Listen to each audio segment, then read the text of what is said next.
So my name is Rick Haskell, and I'm an associate professor of finance here at the Gore School of Business at Westminster College.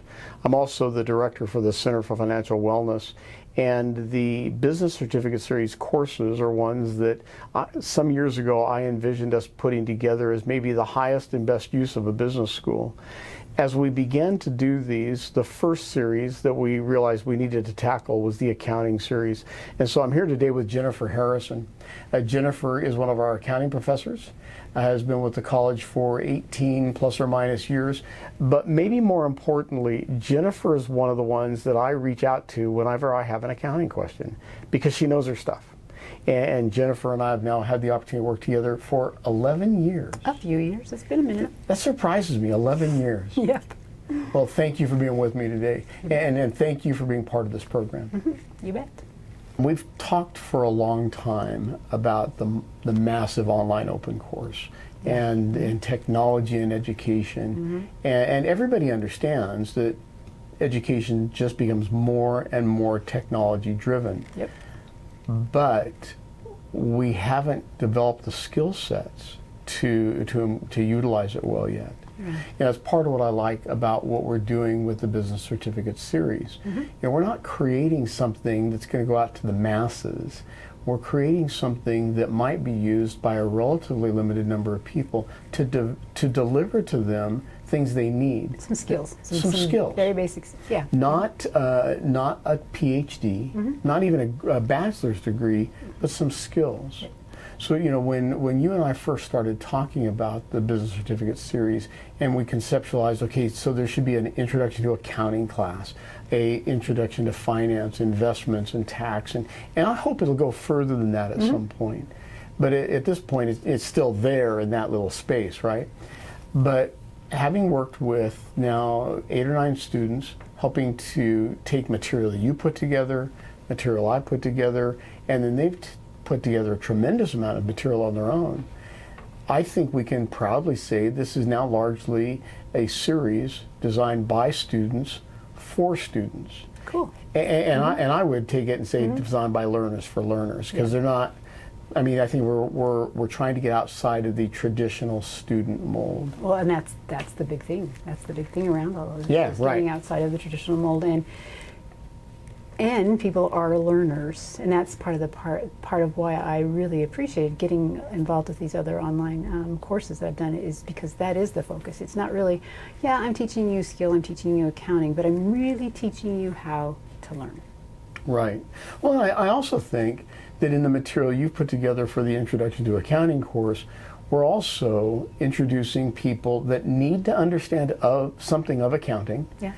We're teaching them the language of accounting. We're helping them ultimately see how accounting and finance mesh, and finance and investments mesh, and accounting and tax mesh, and all these connections that aren't necessarily altogether obvious to the non-traditional learner. Yeah. So you were willing to take on this project with me, gosh, almost a year ago now. In fact, it's been at least a year ago. I think it's been more. And we said, well, if we can have something done by the end of the summer, maybe by the end of that next semester we can release, well, it's been a year.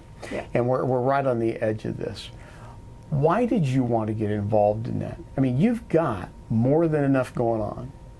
Why did you want to participate in that? As I mentioned, because I'd been involved in class situations where we were also using technology to help students who couldn't be in the class, and it was very clunky, and it wasn't. I mean, the classes went well, but I like to teach in a good environment, and I didn't think it was a good environment. I couldn't speak to the students that were online and get them involved in the classroom as well as I wanted. I wanted to learn more than anything how we can do this. Then I also got involved with our competency-based, and I didn't agree quite with how we were doing things, and I talked to the director of it and said, are there some things that we can do to improve this? And then you chatted with me, just timing, chatted me about this, and it was an obvious connection that we could use this for the BBA, because I think this is a more correct way of providing that content than what we're doing now. Well, and I think for the BBA and maybe even the PMBA programs where they're so experiential and you say competency based, some of the students or learners that we have within those programs come without some of the prerequisites, Yep. but we don't have the formal class structure to give them to them. Right. And so creation of the certificate series was a way to bridge that gap. Yeah. And to say, okay, well, if you need this, here is a Canvas course. Go through this. It's not going to teach you all the details of accounting. It's going to familiarize you with the basic structures, the language, so that you can engage in the conversation. Right. And do much better. I mean, Yeah. the students make it through those kind of programs, but I never felt like they really got the connections. They were doing tasks that were independent of one another, missing that these two dots actually correspond. You're getting this isolated piece of knowledge here, an isolated piece of knowledge here, but they're related. Well, and I wish it was only in the online environment or the virtual Yeah, environment that's true. that they missed those dots. Yeah. I mean, you and I deal with live students all the time as well. Yeah. Can we use these tools to support and bolster our live classes as well? Oh, absolutely. Yeah. I would And so think that's so. what I'm thinking. I deal with obviously finance students, and to me, finance is using and described by the language of accounting. Yeah. And it's using the methods of microeconomics at the level of the firm, and it just brings it together for certain outcomes. So I know that I'll have students come into my classes, especially my upper division classes, that, yeah, they got a good grade or good enough grades in their 2 accounting courses and their Finance 300, but getting a good grade and having recall a year later, 2 very different things. Yep.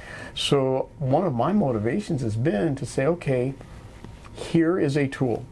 You need some prep, or you're not going to survive this course, or you're not going to get the kind of grade in this course that you could otherwise have. Spend part of the next 2 weeks, go through this. Yeah. It will help you immeasurably. How much material is there? How many hours of material do we have? Well, I can't remember exactly for the accounting course, but if I remember correctly, I believe that someone opening it up, and if they just went straight through it, giving themselves an ample amount of time for the quizzes and the review problems, probably could finish it within 20 hours. Okay. I think that there's less than 8 hours of video. You might remember that better than I do. That's what I was trying to recall. and I Yeah, don't. I think it was less than 8 hours of video. There's about 10 hours of video in the finance course that we prepared. But similarly, I think that it can be gotten through from start to finish in 20 to 25 hours all in. And I think that's giving some ample amount of time to do the review problems and the quizzes and such. And we've structured the quizzes for these such that they're not tests. Yeah, they have to get at least a 70% on their quizzes to move forward. But there's an unlimited number of times they can take the quiz, and the system's going to retain the high score.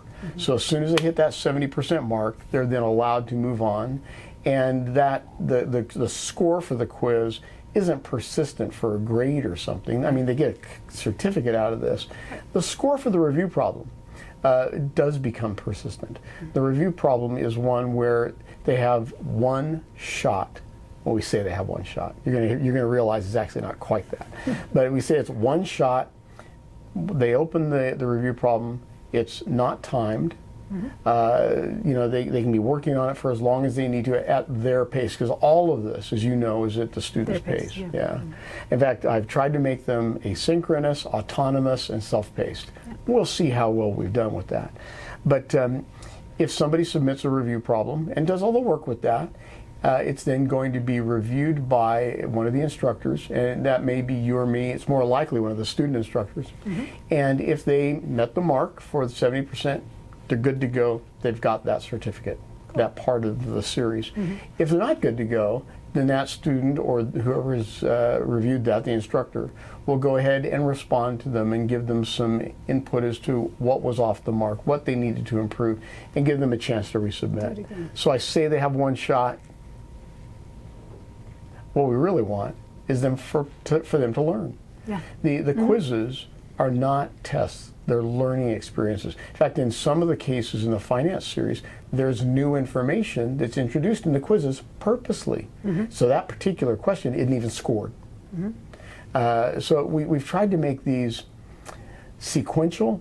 We've tried to make them where there's a strategy and a momentum for learning that starts with accounting and goes all the way through investment and tax. I think we've done well.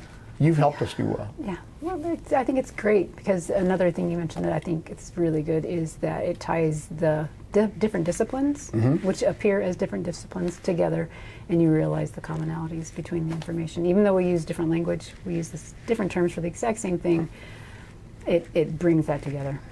Well, in fact, I've been speaking recently with John Watkins, who's one of our economists, of course, and Nancy Pano-Schmidt, whom obviously is a marketing professor. And I've said, hey, look, as soon as we're done with this, I'm going to try to get you to help us develop a marketing version, a economics version. This might be a hard ask, because you know these people better than I do. But think of it. If we could have 6 or 7 courses for the non-business learner, the non-business person, come out of the business school that gave them a certificate, gave them some observable outcomes, I think that'd just be tremendous. Well, that would be interesting. I'm going to be interested to find out if you win that. Yeah, me too. Me too. I'm giving it my best shot. Yeah, good for you. Okay, so you've taught accounting here for a long time. How long have you been here? I want to say 18 years. Yeah, I knew it was a lot longer than me because you were the faculty division chair, I think, over the group I worked in when I was doing some adjunct work here as I was in my doctoral program. Yeah. And that has to have been forever ago. So you've been here a long time. You've seen a lot of pedagogical methodologies, so ways of teaching, ways of describing things kind of come and go. You've seen structures come and go at this college. You've seen different focuses. We're trying to get higher levels of accreditation, trying to be better at service, trying to. Where is the business school now in terms of its ability to provide real learning for students coming for a Westminster experience? Real learning. That's a hard question. That's why I'm asking of one of the smarter people I know. Yeah, so where are we now? Boy, I don't know if I can even answer that. Okay, well let me ask different questions right along the same vein. I'll be thinking of it on the back of my mind. Okay. You know what you've been doing for years as an accounting professor. Audit, tax, debits on the left. The whole thing that we think about accounting. You know what I do as a finance professor. What would you like to see us do with accounting in the Gore School of Business? What would you like to see the outcomes look like? Actually, I think our outcomes are okay. Accounting is pretty straightforward. Yeah, I tell the CPA I work with that from time to time, and then I get a bill and wonder, okay, maybe not. No, the accounting outcomes are pretty straightforward, meaning that we are very regulated. Yes. Where some majors are not. So we're very focused here on the CPA, which is the only license an accountant can have. You can have certifications, but that's the only state license you can have. So we've always been very focused on that. We do bring in the CMA certification and talk about that too. So I think we do a good job working in our courses and in our outlook and what we provide to the students, getting them ready for a profession in accounting, especially since we brought on a MAC degree to help with that, because again, in Utah you can't be licensed if you don't have a MAC is a Master's of Accountancy, Master's right? of Accountancy. Okay. Or you can have a Master's of Taxation, but we have a Master of Accountancy, that's what ours is called.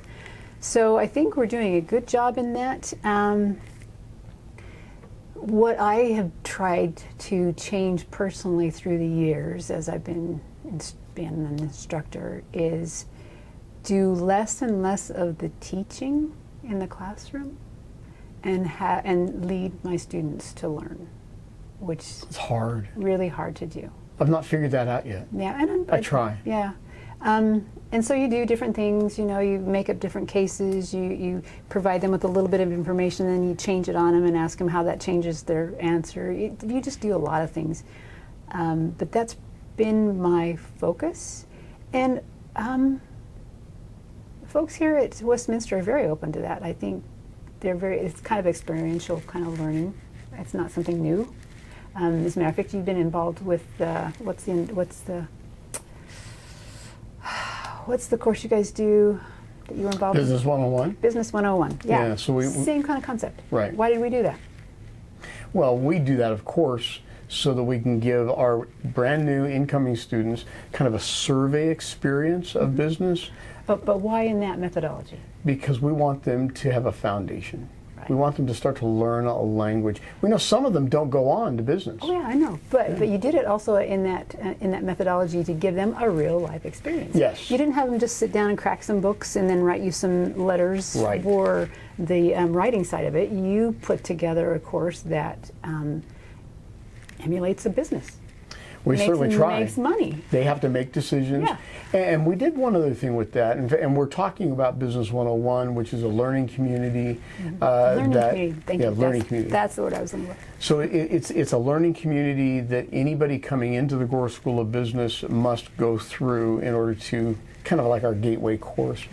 And you're right. There's a business quantitative class. There's a business communication class. But sitting in between those two, there's this business experience that they engage in. And it's easy to earn a profit because we don't have some of the fixed costs and such. Yeah. There's no salaries. There's no wages. But I love, personally, the thing I love most about that class is that the students then have to engage in how will the profits be spent. They decide how will those monies be spent, and the only requirement that we give them is they must be spent for the benefit of a nonprofit, and if they're going to spend the monies for the nonprofit, they also have to give some time for the nonprofit.